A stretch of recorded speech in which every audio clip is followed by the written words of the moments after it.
Quand vous êtes à la recherche d'un partenaire, ne pas commettre cette erreur.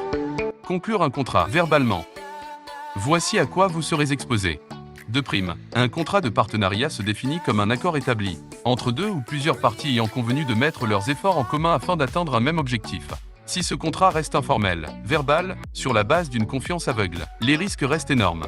Risque numéro 1. Le cas classique le plus courant est rencontré, tiré d'une expérience. Une fois après avoir prospecté, converti le prospect en client, conclu, élaborez votre cahier de charges, définis un calendrier avec le client et encaissez le chèque. Quoi de plus normal que repartir vers votre partenaire en charge de cette prestation, lui présenter le déroulement et le calendrier fixé avec le client, tout en lui signifiant que le chèque a été perçu. Vu que votre accord manque d'écrit, le comment et pourquoi mettre fin au contrat ou réviser les accords. Et là remonte le cas classique le plus utilisé. Ce programme ne me convient pas. Le calendrier est mal fixé. Si je dois m'ajuster à votre calendrier, le prix doit être révisé.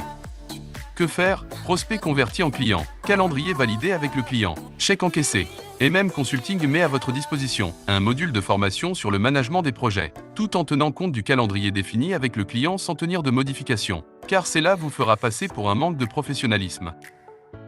Leçon à retenir. 1. Pour éviter cette situation désagréable, il est fortement recommandé de prendre le temps de mettre le tout par écrit, formaliser le contrat en bon et due forme et signer. 2. S'accorder sur un calendrier bien défini avec votre partenaire avant de le présenter auprès de votre client. 3. Définir une description du déroulement de la prestation des services. Combien de temps le mandat devrait durer? Qu'est-ce qui devrait être fait et quand?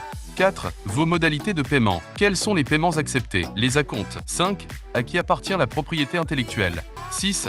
La résiliation du contrat. Comment et pourquoi mettre fin au contrat? Donc, est-ce qu'un contrat verbal a une valeur juridique? Techniquement oui. Toutefois, un contrat écrit est toujours une meilleure option. Vous serez alors beaucoup mieux protégé en cas de litige. MM Consulting. Notre métier. Accompagner, révéler, valoriser.